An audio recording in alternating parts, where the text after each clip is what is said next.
Born on April 12, 1954, Michael Rosenblum seemed to have the makings of a free spirit and proved to be an energetic handful for his parents, Maurice and Barbara.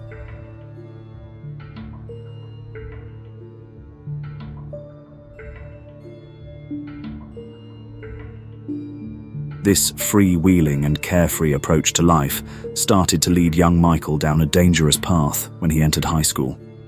It was here that the young man began to experiment with a number of hard drugs, including several prescription painkillers that severely altered his moods and mental state. By the time he was a junior, Michael became so erratic and unpredictable, his parents hardly recognized the person he had become. Despite Maurice and Barbara doing their best to support their son in whatever way they could, Michael Rosenblum spiraled deeper and deeper out of control. In an attempt to rein in their boy, Barbara and Maurice decided to employ a new and controversial tactic that had begun to take hold in the early 1970s, several advocate groups coining the term tough love to describe this new approach.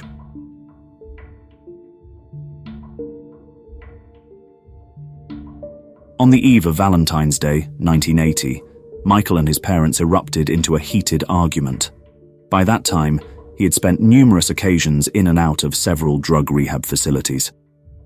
Michael would recover, relapse, and begin using again in a vicious cycle of substance codependence.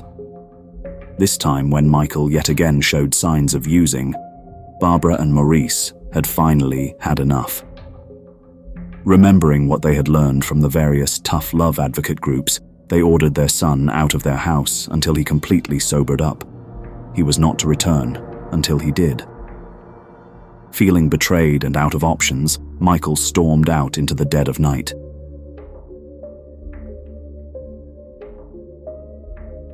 The next morning, Michael complained of severe head pains that got so bad, his girlfriend decided to drive him to the nearest hospital.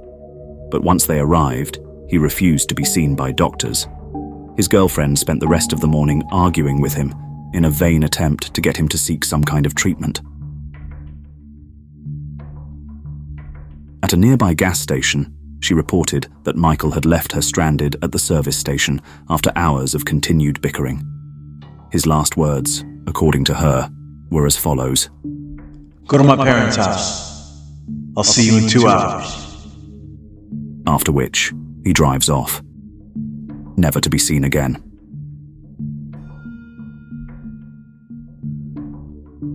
After 2 days of hoping to get some word from their son, the Rosenblums filed a missing persons report with Pittsburgh authorities.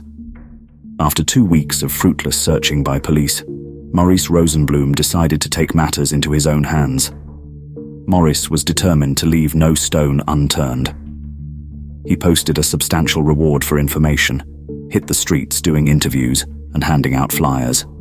He has even traveled as far away as California after receiving a few vague tips of his son's possible whereabouts. 3 months after Michael's disappearance, police finally locate the car he was driving, abandoned in a remote impound lot on the outskirts of Pittsburgh. Amazingly, it was learned that the car had been driven into the lot the very day Michael was last seen, but wasn't picked up on by police radar until 90 days after the fact. According to Maurice, this was either due to an astounding amount of incompetence on the part of law enforcement or the suggestion of a possible cover-up. When the records were thoroughly sifted through, it was further discovered that the car had been found left abandoned by the side of the road only 2 hours after Michael was reported last seen by his girlfriend.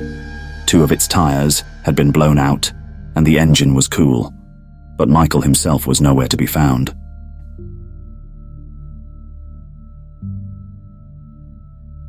When Maurice investigated why it took so long for anyone to be notified of the car's discovery, the impound lot insisted that they had sent out a retrieval notice in the mail, but that it was never received. Eventually, they produced a supposed copy of the retrieval notice, but Maurice only grew more and more suspicious that the police were hiding something.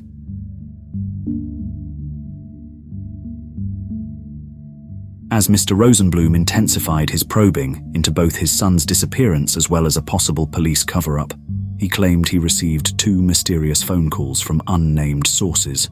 Both phone calls claimed that Michael had been arrested by police the very day he vanished, and that the cops knew far more than what they were telling.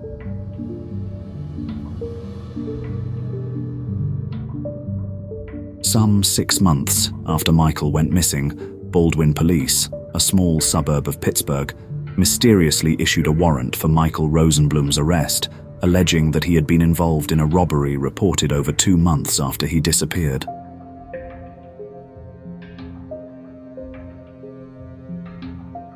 The supposed suspect in the robbery bore a striking resemblance to Michael, despite the fact that the perpetrator was described wearing thick sunglasses, therefore rendering a positive description all but impossible.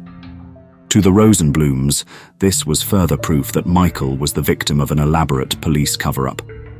They allege that Baldwin Police, in conjunction with Pittsburgh authorities, drummed up a false crime in which to pin on Michael to justify his arrest back in February of 1980.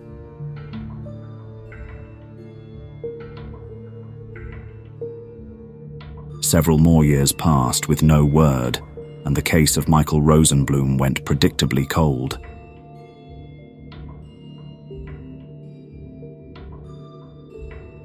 Then, in the winter of 1986, Maurice received a cryptic typewritten letter from an anonymous source.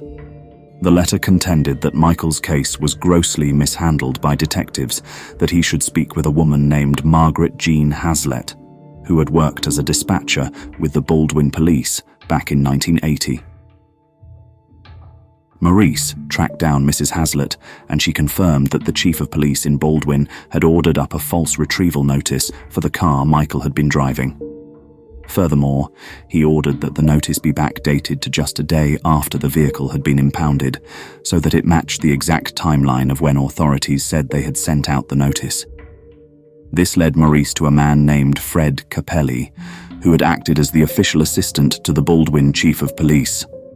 Capelli contends that he was threatened and coerced into creating the retrieval notice to the exact specifications laid out in the document.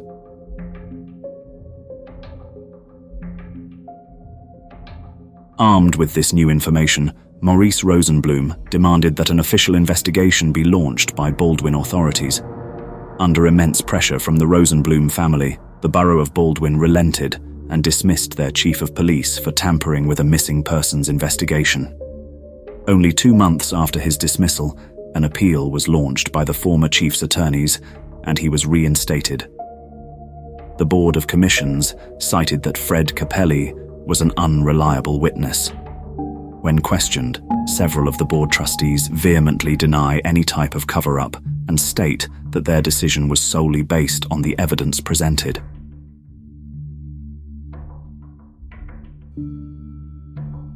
In the autumn of 1992, over 12 years after Michael Rosenblum's disappearance, his remains were found by a sponsored search group on a steep hillside close to where his car was found. From the scattered bone fragments of what little remained, an exact cause of death could not be determined. Even though he could finally bury his son, Maurice was left completely without answers.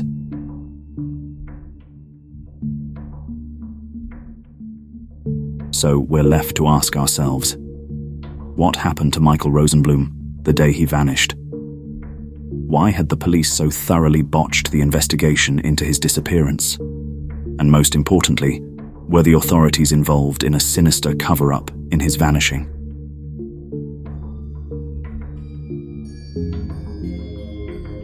Sadly, Maurice Rosenblum will never get these answers as he passed away in 2008, oblivious to his son's true fate.